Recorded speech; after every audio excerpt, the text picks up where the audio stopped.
Queridos, hoje pela manhã, quando nós expusemos o 6º episódio da 3ª temporada da nossa série Edificarei a Minha Igreja, nós deixamos o apóstolo Paulo e Barnabé, o seu companheiro de viagem, saindo da sua primeira viagem missionária e encerrando aquela missão para a qual Deus havia lhes constituído ainda em Antioquia da Síria, depois de organizarem aquelas igrejas que ali existiam na região da Ásia Menor e que naquela ocasião constituíam os primeiros frutos da obra que Deus tinha para eles quando lhes chamou para alcançar até os confins da terra.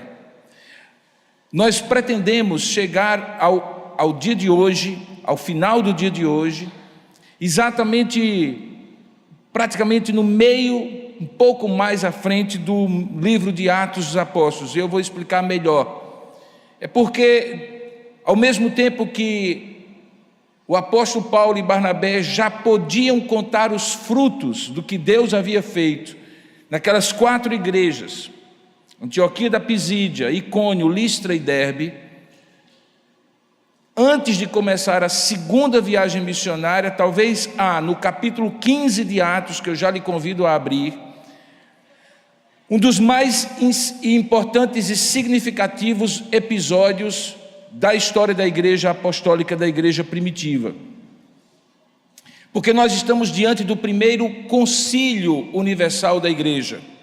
A primeira vez que apóstolos e presbíteros vêm daquelas igrejas que foram plantadas, de toda a região da Judeia, de toda a região de Samaria, da própria Antioquia da Síria, e se juntam em Jerusalém para discutir uma questão absolutamente fundamental, que haveria de ser redescoberta e rediscutida 16 séculos depois, naquilo que nós conhecemos como Reforma Protestante do século XVI. Há pouco mais de um mês nós comemoramos 504 anos da Reforma Protestante. E, como é costume, nós revivemos os 5 símbolos, sinais específicos da Reforma que caracterizam um protestante, que caracterizam alguém que naquele século XVI protestou contra o estado da igreja da época. E vocês se lembram que quando Martinho Lutero apregou no dia 31 de outubro de 1517, as suas 95 teses na porta da capela do castelo de Wittenberg, na Alemanha, o cerne da questão, o âmago da questão que Martinho Lutero combatia era a salvação pelas obras por meio das indulgências, dos sacrifícios e das penitências, que até então era o ensino medieval que levaria as pessoas supostamente ao céu. Sola gratia significava para Martinho Lutero e para os reformadores que a salvação não tinha o fundamento dela posto nas obras dos homens. Mesmo os mais religiosos, os mais penitentes, os mais piedosos, não agradariam a Deus o suficiente para perdoar os seus pecados e serem levados para o céu. Esse era o cerne do ensino de Lutero, que se levantava contra a pregação da venda de indulgências na igreja medieval na época, principalmente para arrecadar fundos para a grande Basílica de São Pedro no Vaticano. Só que 16 séculos antes, logo no início da igreja cristã, essa mesma questão foi levantada. E ali estariam reunidos em Jerusalém, depois da primeira viagem missionária, judeus e gentios pela primeira vez, presbíteros de origem judaica e presbíteros de origem gentílica, apóstolos do Senhor, para discutir se o homem seria salvo pela graça de Deus, baseada no mérito que Cristo havia feito no Calvário, ou se alguma coisa a mais seria necessário. Nós temos, portanto, o primeiro concílio da igreja, de natureza essencialmente soteriológica, salvífica, e essa discussão viria, naquele momento, balizar todo o ensinamento da igreja a partir dali.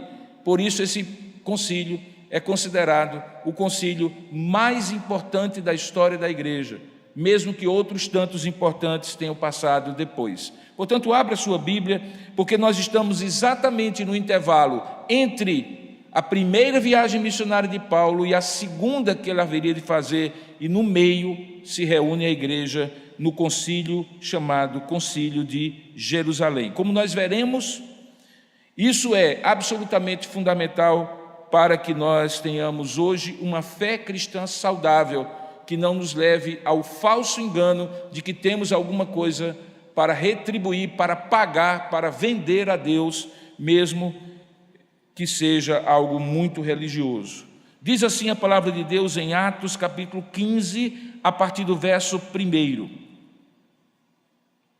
Alguns indivíduos que desceram da Judeia ensinavam aos irmãos: se não vos circuncidardes segundo o costume de Moisés, não podeis ser salvos.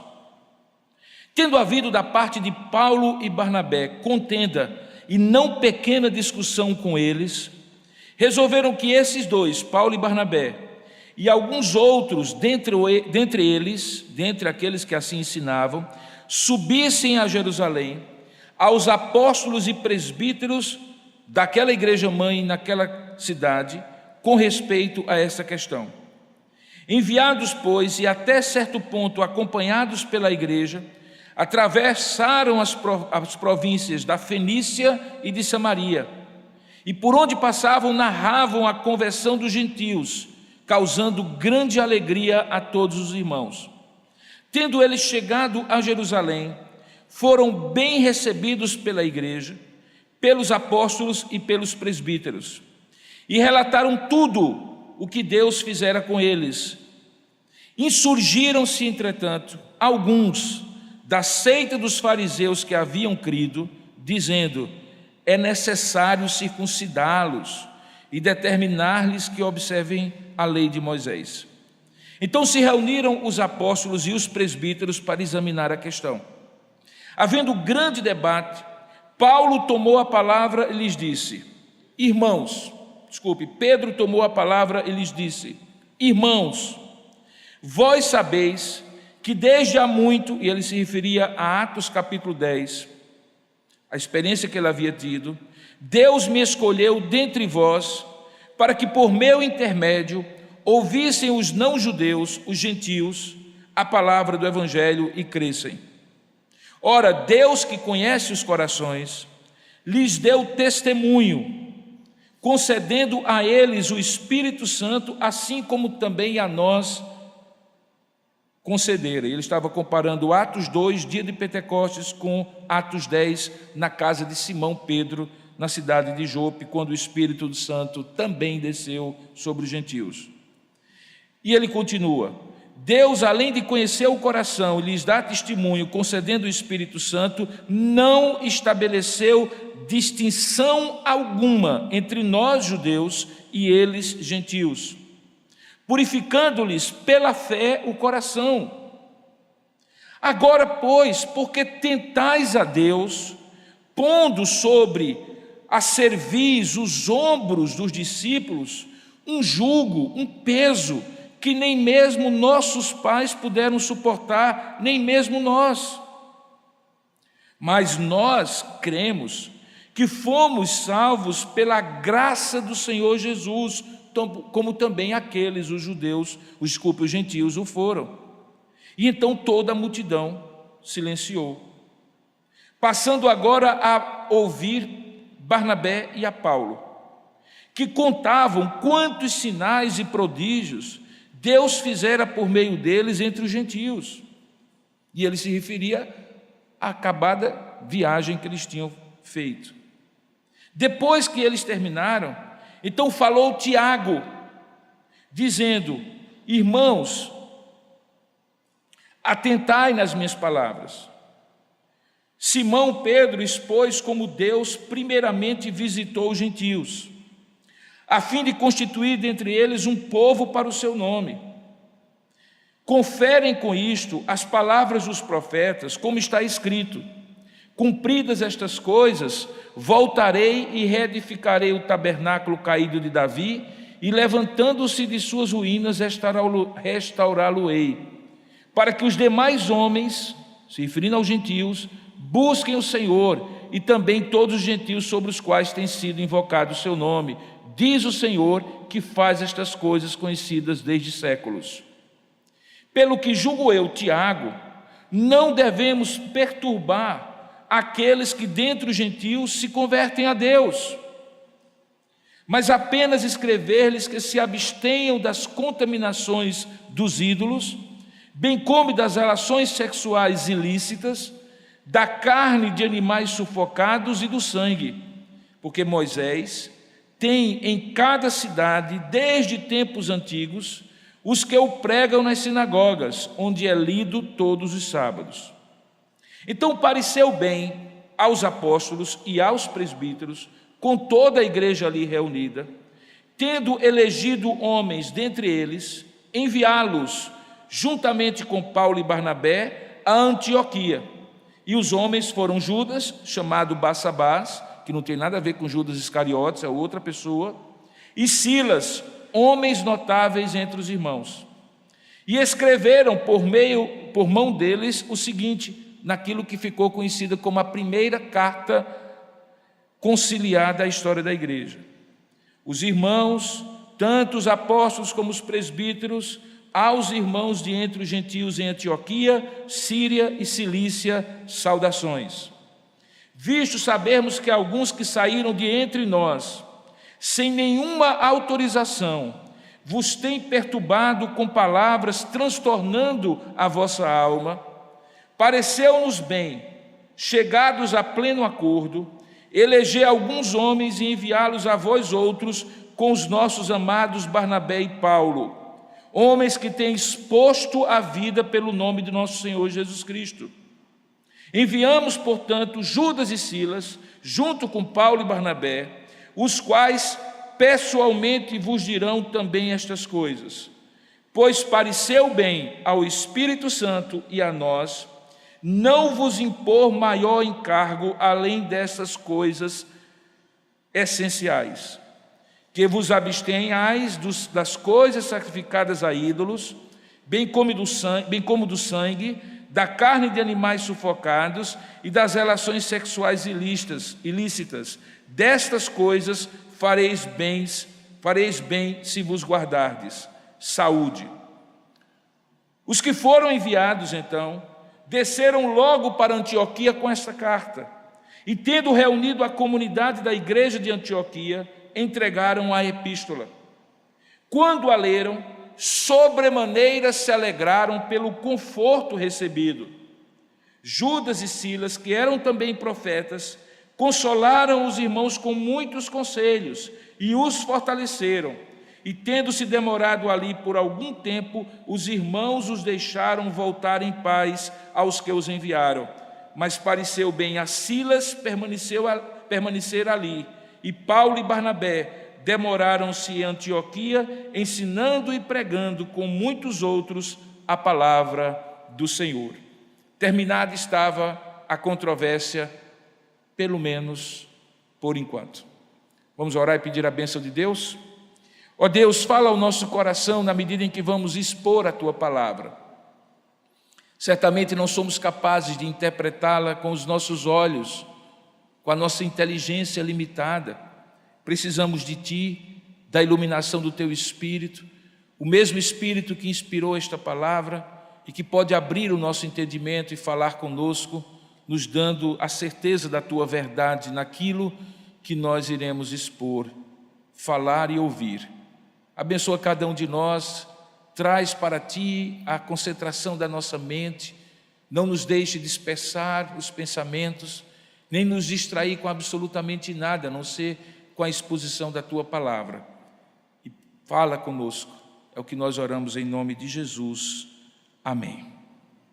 O que mais me chama a atenção nesse texto é a expressão que em algum momento é usada, quando a decisão já tomada diz assim: e nós decidimos não ir além daquilo que era essencial.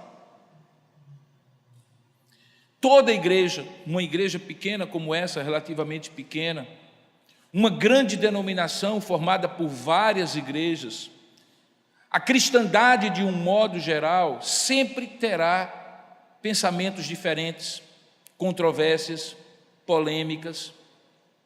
Na verdade, toda igreja que se preza como igreja cristã defende a ideia de que cada um de nós tem livre exame das Escrituras. Ou seja, que cada um, sem depender de pastor, de padre, de quem quer que seja, pode abrir a Bíblia, ler a Bíblia e buscar a compreensão que o Espírito Santo lhe der daquilo que está escrito para o seu coração. Obviamente que os textos não são uma tábula branca, uma página em branco que você coloca sobre eles a sua interpretação do jeito que você quiser. Quando normalmente as pessoas fazem isso, normalmente elas cometem erros, que nós chamamos de heresias. Mas é natural que cada um, naquilo que principalmente não é essencial, tenha opiniões diferentes. Mas quando os apóstolos aqui se depararam diante daquele problema, eles entenderam rapidamente que estavam diante de uma questão crucial, que precisava ser definida naquele momento, que precisava morrer no nascedouro, porque se assim não fosse, queridos irmãos, não existiria cristianismo, existiria uma seita, uma segmentação dentro do judaísmo chamado cristianismo, ou qualquer outro nome. Porque fica muito claro que quando os apóstolos se depararam diante daquela dificuldade, a questão em si era: Cristo basta ou não? A obra que ele fez é suficiente ou não? Confiar no que ele fez é bastante ou não?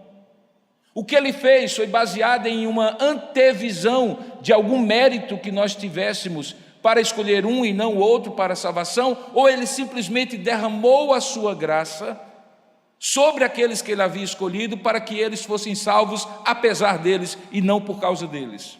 Essa era a questão. Você perceba que em vários momentos do texto a palavra graça aparece, porque obviamente era alguma situação nova para aquela igreja que começara. Muitos deles eram judeus, acostumados a uma obediência bastante estreita da lei. Eles eram tão legalistas, mas tão legalistas, que chegaram a criar volumes de comentários de interpretação sobre as leis de Moisés, que Jesus chamou de tradições dos homens, e pautavam a sua vida por aquela legislação complementar, que dava a eles a falsa impressão de que se eles seguissem as minúcias da lei, eles ganhariam o favor de Deus, e Deus os salvaria, primeiro porque eles eram filhos de Abraão, segundo porque eles eram restritos no cumprimento da lei. Assim eram todos os apóstolos de Jesus, os primeiros cristãos de Jerusalém, e na medida em que a igreja se expandiu ainda em território judaico, todos aqueles que se converteram. Era difícil sair desse mindset, dessa visão de vida, de mundo e de relação com Deus, e entender graça. Graça. O homem naturalmente já não entende graça, porque entende que merece sempre alguma coisa. Eu me recordo quando, no dia 11 de agosto de 1980, Deus alcançou meu coração, que a primeira pergunta que me fizeram é: você crê que Jesus Cristo pode lhe salvar? E a minha resposta foi: mas salvar de quê? Eu não sou tão ruim assim. E aí fui elencando as coisas que eu achava ali, com meros 15 anos de idade, que me dariam direito de dizer assim: Deus me salve, porque afinal de contas eu sou bom, eu não sou ruim. Naturalmente o ser humano tem a impressão de que aquilo que ele faz garante o favor de Deus. E quando isso é revestido de uma conotação religiosa, mesmo entre protestantes como nós, em que achamos ou podemos achar que vir à igreja aos domingos, dar o dízimo, frequentar, ser voluntário na igreja, pode nos dar algum crédito diante de Deus e assim sermos abençoados, isso então se reveste de algo ainda mais forte, e os judeus tinham tudo isso. Observe que logo no começo do texto, diz que aqueles que trouxeram esses problemas eram pessoas que, da seita dos fariseus, justamente aqueles contra os quais Jesus teve os seus piores embates, nos evangelhos ali contados, que tinham se convertido, trouxeram do farisaísmo todo o peso da tradição. Eles eram novos convertidos, eram de Deus, mas eles tinham ainda toda a tradição de dizer assim: mas espera aí, quer dizer agora que alguém que nunca conheceu a lei, que nunca foi à sinagoga, que não é descendência de Abraão, que é um gentio, adorador de ídolos, um pagão, que vive uma vida dissoluta, só vai precisar crer em Cristo e todo o seu passado estará apagado e ele será uma nova criatura, porque Deus o salvará pela graça? Me conte outra. É mais ou menos parecido com o que nós vemos ainda hoje, quando pessoas que são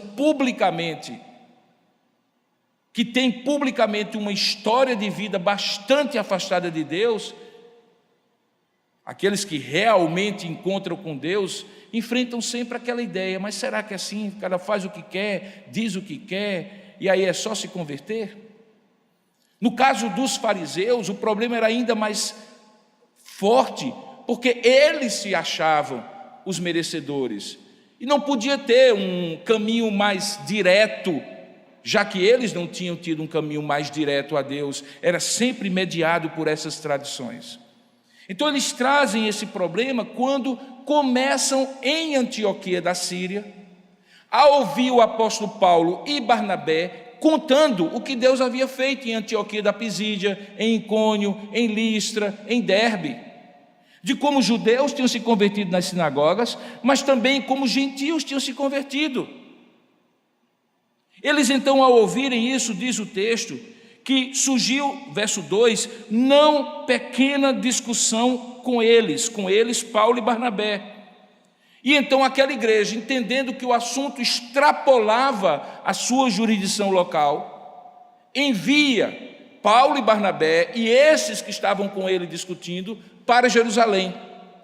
E lá eles então se reúnem com a liderança da igreja. Observe, e é um detalhe importante à luz do que vimos hoje pela manhã, que já em Jerusalém eles não encontraram apenas os outros apóstolos, Tiago e Pedro e os demais, mas eles já encontram uma liderança local formada, que atende pelo nome de presbíteros. Eu falei hoje pela manhã que isso era a característica da igreja cristã primitiva, ter presbíteros como nós temos aqui, anciãos maduros na fé, que junto com os apóstolos pastoreavam as igrejas, e mesmo quando os apóstolos tinham que sair para o outro campo missionário, eles continuavam pastoreando a igreja.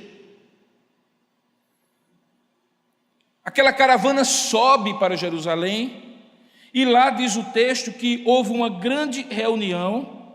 Apesar deles terem sido bem recebidos, os debates foram acalorados, e à medida em que Paulo e Barnabé contavam aquilo, veja aí o verso de número 5, insurgiram-se alguns da seita dos fariseus que haviam crido. Veja, era dos fariseus, mas não fariseus judeus, fariseus que tinham sido judeus, mas que haviam crido.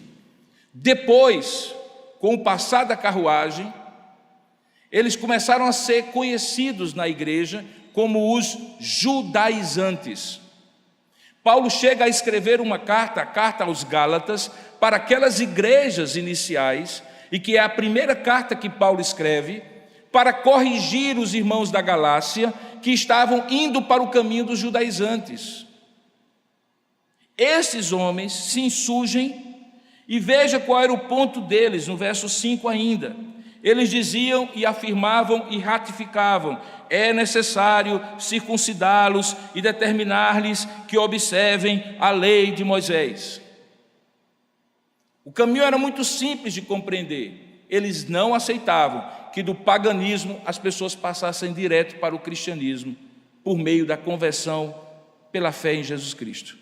Eles entendiam que as pessoas tinham que parar e fazer um pit stop religioso, se tornarem judeus e só depois de serem judeus eles se tornarem cristãos.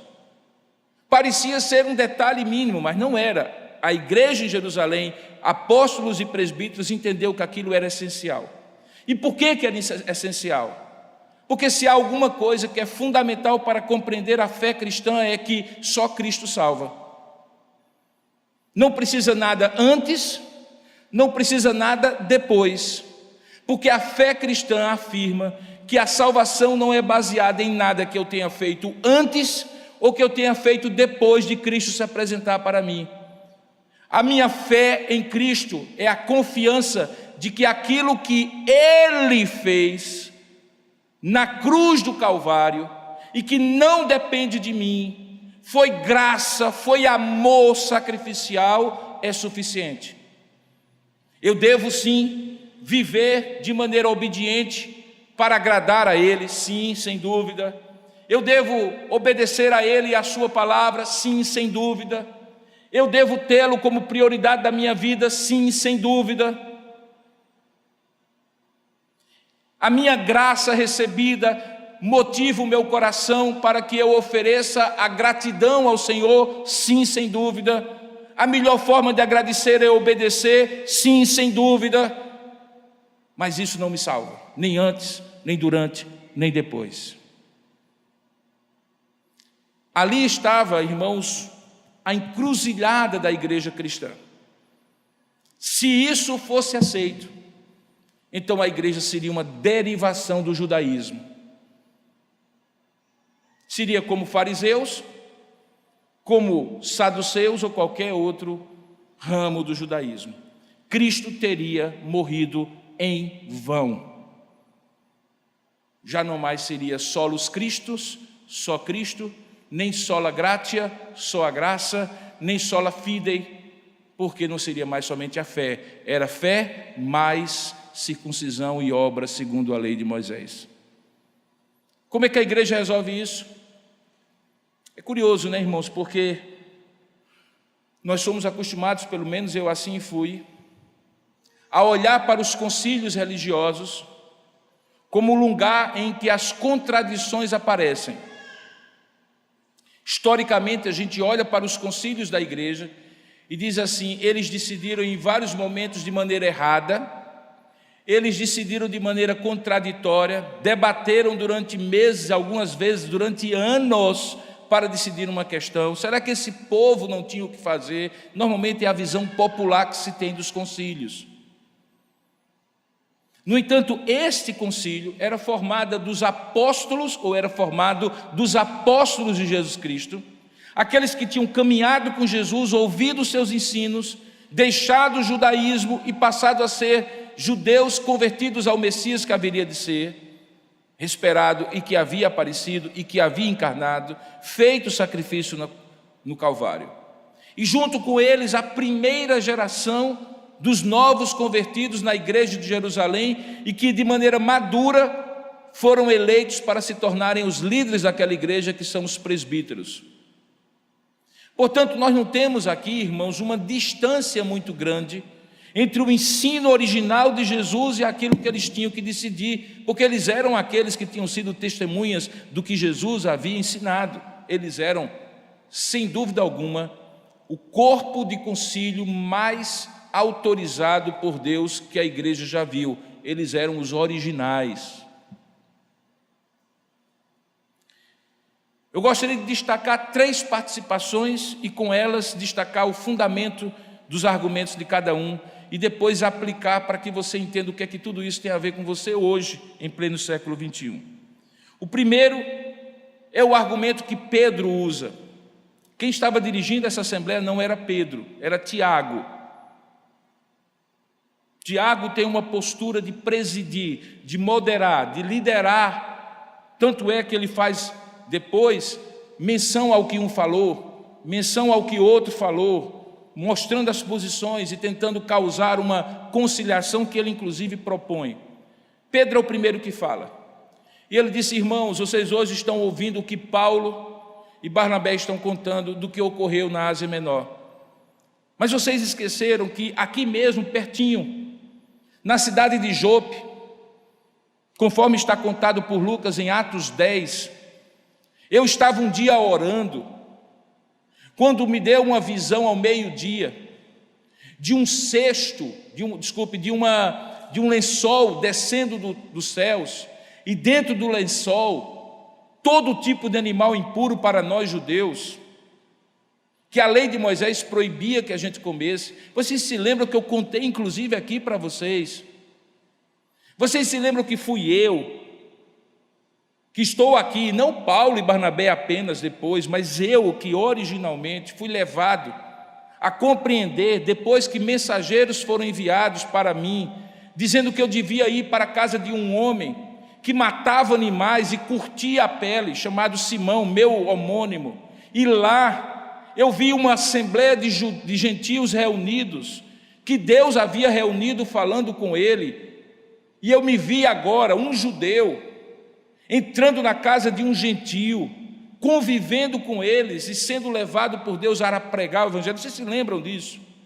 Vocês se lembram que na medida em que eu preguei, aconteceu o mesmo com eles que aconteceu conosco, lá em Pentecostes, que o Espírito Santo desceu sobre eles, e eu fiquei bobo, irmãos, porque do mesmo jeito que aconteceu conosco, acontecia ali diante dos meus olhos com os gentios. Vocês se lembram disso?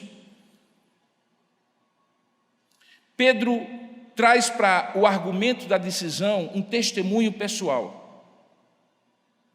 e traça uma linha histórica dizendo: naquela época vocês aceitaram que Deus havia alcançado os gentios assim como alcançaram a nós, e vocês se alegraram comigo e se alegraram com Deus. Por que que agora, diante do relato de Paulo e Barnabé, vocês não estão se alegrando, antes estão tratando entre si? Porque ele argumenta, no versículo 11, concluindo a sua fala: nós cremos desde aquela época, e hoje não poderia ser diferente, que nós fomos salvos pela graça do Senhor Jesus, assim como também aqueles que o foram. Portanto, deixe-me dizer uma coisa para vocês, Concílio de Jerusalém: essa questão não é nova. Não é nova. Ela já foi discutida, ela já foi deliberada, já tem um pensamento consolidado. O pensamento consolidado é: ninguém é salvo a não ser pela graça de Deus. Nós temos o testemunho dos irmãos da cidade de Jope, na casa de Simão Curtidor, e eu estava lá, e vocês mandaram alguém para ver isso lá, e comprovou que foi desse jeito. Portanto, irmãos, nós estamos tentando retroagir uma questão que já está assentada. Jesus é a base da nossa salvação. A graça é a única condição vinda de Deus para nos salvar, e a fé é o único meio pelo qual eu, confiando nisso, sou salvo. Não tem lugar mais para a lei de Moisés, para obras e para a circuncisão. Ele falou. Depois falou Paulo. E aí Paulo, diz o texto no versículo 12, na medida em que a multidão silenciou, provavelmente repetiu o mesmo que já havia dito lá em Antioquia da Síria e que provocou todo a celeuma. Diz o texto que ele contava juntamente com Barnabé, veja aí no verso 12, quantos sinais e prodígios Deus fizera por meio deles entre os gentios. A participação de Paulo foi mínima no concílio de Jerusalém, mas foi fundamental. Ele já havia discutido com os irmãos que tinham levantado a questão lá em Antioquia, e provavelmente entrado no debate teológico mais profundo. Aqui ele se resume ao seguinte: irmãos, contra fatos não há argumentos.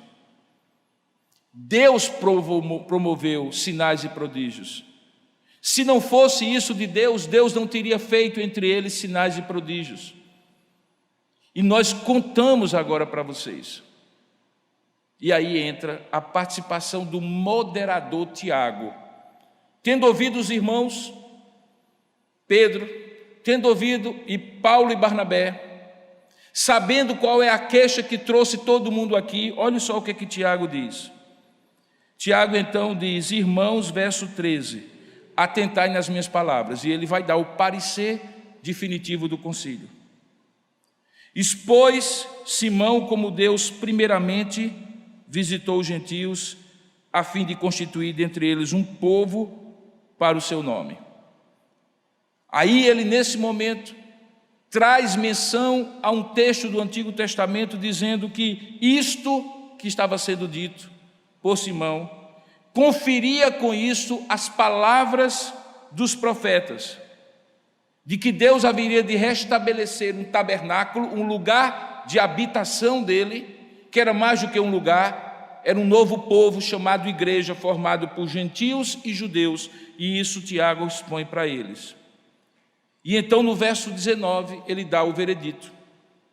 Obviamente que nem tudo o que foi dito, nem todos os detalhes desse concílio estão registrados por Lucas, não caberia num capítulo. Mas as falas principais estão consignadas, e o juízo que Tiago profere está consignado a partir do verso 19. E ele diz: pelo que julgo eu que não devemos perturbar. E aqui, irmãos, está uma palavra importante. Originalmente no grego essa palavra significa amassar, apertar, oprimir alguém. Por isso que ele diz assim, que não devemos colocar sobre os ombros, sobre a cerviz, sobre o peso que eles mesmos não conseguiram levar, nem as suas gerações. Não devemos perturbar aqueles que dentre os gentios se converteram a Deus. Não devemos colocar sobre eles um peso extra, só porque eles são judeus, melhor, gentios. Quando nós mesmos judeus, conhecendo tudo o que nós conhecemos, tendo a lei de Moisés às nossas gerações, não fomos capazes de levar. Isso me faz lembrar, irmãos, um momento em que Jesus repreende os fariseus dos evangelhos e diz assim: vocês são um bando de hipócritas, porque vocês coam o mosquito e deixam passar o camelo. Vocês são hipócritas porque vocês dão 2 voltas no planeta Terra para fazer um convertido dentre os judeus, dentre os gentios, e o torna judeu. E quando torna judeu, coloca sobre eles um peso de tantas obrigações e tradições humanas que nem mesmo vocês nem vossos pais conseguiram carregar. O peso da religiosidade, do legalismo.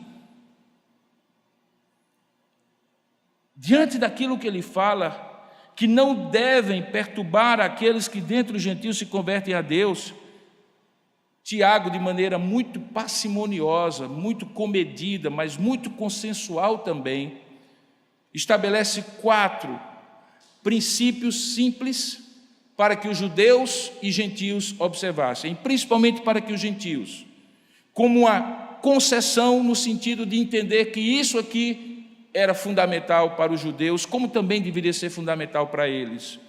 E ele fala de 4 coisas. Primeiro, da idolatria. Ele diz no verso 20: mas nós devemos escrever-lhes que se abstenham das contaminações dos ídolos.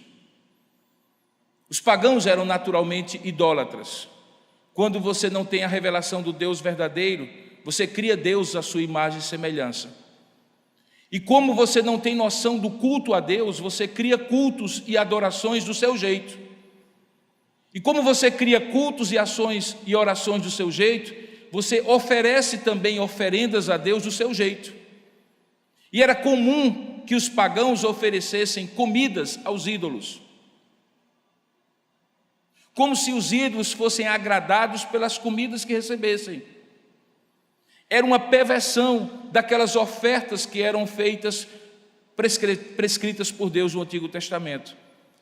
Então, Tiago diz: se você adora um novo Deus, que você conheceu por intermédio de Jesus Cristo, o único Deus verdadeiro, você não pode estar tentando agradar com esses serviços, com essas oferendas aos ídolos que você serviu antes. Idolatria nunca mais.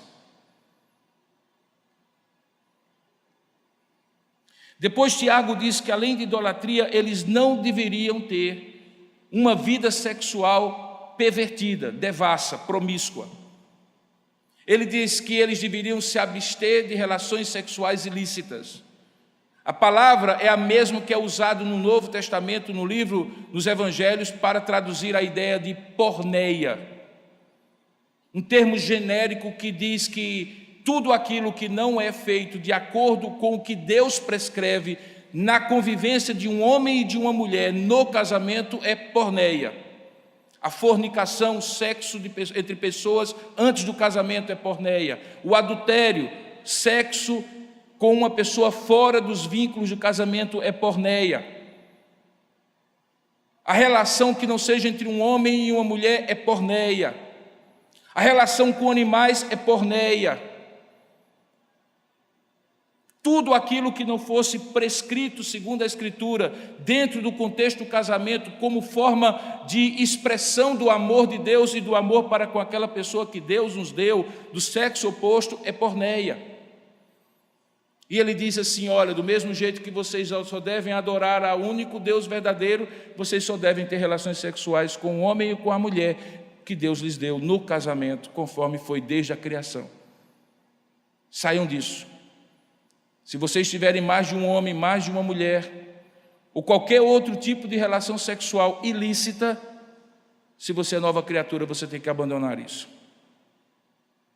Curiosamente, queridos, quando Paulo escreve à igreja de Roma, no capítulo 1, a partir do verso 18, que ele diz que a ira de Deus se revela sobre todos aqueles que, conhecendo a verdade, detêm a verdade e são impiedosos, ele alista justamente essas duas características, que um homem fora de Deus, longe de Deus, ele tende a ser idólatra e ele tende a ser promíscuo do ponto de vista sexual. Aqui já está a semente de uma ética que é absolutamente fundamental, que é a ética em relação a Deus, a primeira das duas tábuas da lei, os 4 primeiros mandamentos, e a ética em relação ao próximo, particularmente na questão da sexualidade. Depois ele acrescenta que eles também deveriam se abster da carne de animais sufocados e, consequentemente, do sangue. A maneira como os teólogos interpretam essa última parte é variada, mas todos eles dizem respeito a uma cláusula que era importante para os judeus. Os judeus entendiam, segundo a lei de Moisés, que a vida estava no sangue. Era uma regra que tinha uma interface espiritual e uma interface sanitária.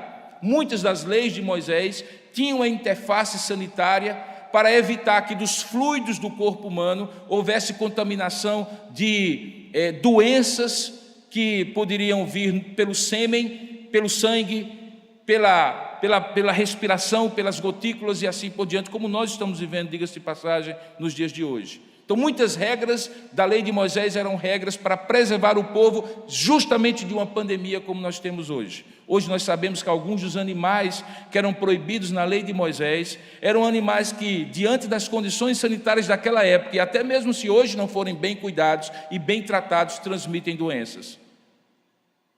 Então era preservado, mas havia um aspecto outro, que era o aspecto do próprio sangue. E aqui tanto era o sangue, como alguns comentaristas entendem, que não deveria ser derramado de nenhum outro ser humano, e aí a cláusula é contra a morte, contra o assassinato, mas também que não estivesse incluído na morte por sufocamento dos animais, em que os fluidos do animal permanecem dentro dele. Por isso que ainda hoje, tanto judeus, inclusive muçulmanos, têm o seu sacrifício vazando todo o sangue do animal, para que não permaneça nada ali, e nenhum fluido do animal permaneça antes de ser comido. Por que isso era importante para aquele momento de transição? Porque eles haveriam de, em vários momentos, sentarem juntos na mesa, irmãos. Eles precisavam respeitar o fato de que, de onde eles vieram, os judeus tinham uma preocupação muito grande, já era um milagre que eles sentassem ao lado de um gentio na mesa. E agora, além disso, verem um gentio comendo uma carne sufocada, não tratada segundo as regras que eles eram acostumados, era uma afronta contra o amor cristão que me faz, sim, me abster do que eu gosto, se isso ferir a consciência do irmão. Essa é uma regra básica, irmãos. Todas as coisas me são lícitas, mas nem todas aquelas que são lícitas me convêm. Todas as coisas me são lícitas, mas nem todas edificam. Todas as coisas me são lícitas, mas eu não deixarei me dominar por nenhuma delas. Isso é um princípio ético. Tudo aquilo que mesmo eu podendo fazer, eu me torno escravo daquilo que eu faço, eu não devo fazer. Tudo aquilo que eu posso fazer, mas vai dar um mau testemunho a uma pessoa que ainda não tem uma segurança em Cristo, para não observar o comportamento dos outros e só fixar o olho em Cristo, eu devo me abster. É aquilo que Paulo chama aos coríntios de débeis na fé, fracos na fé, imaturos na fé. Não é que eu necessariamente não possa fazer, mas que eu não devo fazer por respeito à consciência alheia, porque o amor é o vínculo da paz, e se eu puder me abster, eu não devo fazer. E nisso inclui muitas coisas, irmãos. Aqui está se referindo à carne, mas se refere, por exemplo, à bebida. Eu me recordo logo no início do meu pastorado, quando eu era pastor da igreja presbiteriana de Manaíra, que nós tínhamos um diácono naquela igreja, hoje já no Senhor, que tinha tido problemas seríssimos com o alcoolismo.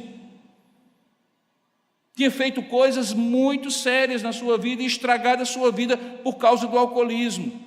E eu me recordo da sua esposa, uma mulher muito crente ainda, hoje viva no Senhor, que chegou para mim e disse assim: pastor, tem como?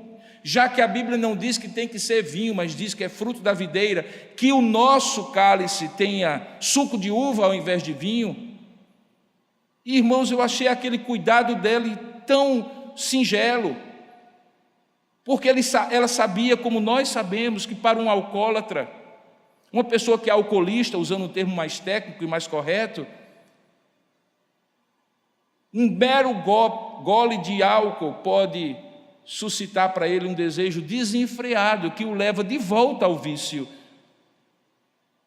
Nós nos abstivemos então de usar o vinho, porque havia alguém ali que poderia ser tentado a usar mal o vinho, que nós poderíamos nos abster sem nenhum problema. O que é que faria de diferença? Nenhuma. E o que não faz diferença para você, mas faz diferença muito para o outro, seu irmão na fé, você se abstém numa boa, e não tem problema nenhum, porque você está respeitando a fé e a integridade da fé do outro, e isso é amor cristão. O que Tiago estava proferindo aqui, irmãos, era uma cláusula que poderia ser a salvação para que esse conflito deixasse de existir. Porque veja, quando você vai começando a legislar sobre o que pode e o que não pode na vida cristã, essa lista é interminável. O que Paulo estava querendo dizer, tem coisas essenciais. O que Tiago estava querendo dizer era o seguinte: tem coisas essenciais, idolatria de jeito nenhum. Idolatria de jeito nenhum. Vida sexual desenfreada de jeito nenhum. Agora tem uma coisa que, se eu fosse vocês, eu também me absteria. Veja que ele usa o termo absteria. Abra mão se vai atrapalhar a vida de alguém. Não faça se vai fazer o mal a alguém.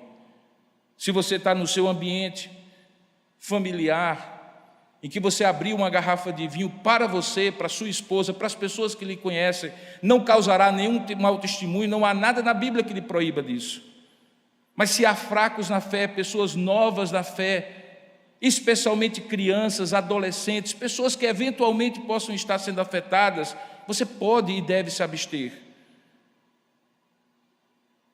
Há um ditado popular, que eu não sei exatamente como é a melhor versão, mas diz assim, que nós devemos, em terra de gente baixa, nós devemos nos acocorar, alguma coisa desse tipo. Em outras palavras, nós devemos ir na medida das pessoas que nós estamos ao redor. Me lembro que quando levei o primeiro grupo a Jerusalém, para conhecer a Terra Santa, que foi nos dito, olha, é preciso cobrir a cabeça e os ombros com algum tipo de véu para que você entre, por exemplo, na esplanada do templo, porque lá, no caso, tanto judeus como muçulmanos entendem que aquela parte da cabeça da mulher, o véu, os seus ombros, é algo que deveria ser coberto dos olhos de outros homens. E se você estiver de calça comprida, lá na porta da esplanada do templo, tem umas saias grandes que você coloca com o velcro e cobre. E uma pessoa disse assim: mas isso é muito legalismo. Não, não é legalismo, é respeito pelos outros. E se há de conviver numa comunidade cristã, é preciso de ter convivência e respeito na convivência. A partir dali, judeus e gentios haveriam de sentar à mesa. A partir dali, eles seriam um concílio da igreja. A partir dali, eles formariam presbiteratos das igrejas, gentios e judeus. Se Tiago fosse tentar descer a todos os detalhes e não estabelecer uma regra básica, nunca teria fim aquela discussão. Ele diz assim: olha, sexo desenfreado não, aí não tem transição. Idolatria, não, aí não tem flexibilidade. Mas se abstenham daquilo que é sacrifício, daquilo, que é animal sufocado. Se abstenham por amor aos nossos irmãos judeus. O que acontece? Diante do que Tiago profere, verso 22, eles entenderam que precisavam mandar uma carta, uma epístola com a decisão, e o fazem. Elegem não apenas Paulo e Barnabé, que precisavam voltar para Antioquia da Síria, mas também 2 irmãos, Judas Barsabás e Silas. Silas viria a se tornar um companheiro de viagem posteriormente de Paulo. Escrevem uma carta e mandam para aquelas regiões onde o problema estava mais intenso: Antioquia, veja aí verso 23, Síria e Cilícia. O que acontece, irmãos, quando esse tipo de postura e de decisão ocorre no meio da igreja? Verso 30 e diante diz que quando eles reúnem a comunidade e entregam a epístola, leem. Veja o verso 31, sobremaneira se alegram pelo conforto recebido. A igreja mostra que é uma igreja, mesmo em Jerusalém ou em outro lugar, tem o mesmo pensamento. Para um pouquinho e pense comigo. Aparecem uns homens lá na Ásia Menor, pregando o Cristo e promovendo a eleição de novas igrejas, a plantação e eleição de novos líderes. Aqueles homens não sabiam de onde eles vinham, a não ser que vinham de Jerusalém, enviados por uma igreja em Antioquia da Síria, que eram judeus de origem. Mas que nova seita era essa? Que nova religião era essa? Havia um risco de uma fragmentação já no início. Uma decisão como essa cria unidade, traz conforto e alegria para aquela igreja, mostrando que judeus e gentios podiam conviver juntos. Quando eu li o texto, eu terminei dizendo assim: por ora a questão estava resolvida. E por que por ora? Porque por todo o século I, essa questão voltou em alguns lugares e se tornou a chamada questão judaizante, que fez, como eu mencionei, Paulo ter que escrever a carta aos Gálatas, mas não mais dentro da igreja. Eram lobos vorazes que vinham de fora para perturbar as igrejas, e esta carta era lida e sanava o problema. E quando não sanava, o apóstolo escrevia uma epístola, como escreveu aos Gálatas. No início eu disse assim que ao final eu gostaria de aplicar ao que hoje você vive como cristão. Existe uma palavra hoje, ou 2 palavras, que são muito mal interpretadas por nós cristãos, ou por parte do cristianismo. É a palavra pluralidade e a palavra inclusão. Essas 2 palavras têm sido usadas para relativizar o que não é relativo e absolutizar o que não pode ser absoluto. De que maneira? Quando nós dizemos que a igreja é uma igreja de corações amigos e braços abertos, portanto, nós poderíamos dizer, se não fôssemos mal interpretados, que essa é uma igreja inclusiva,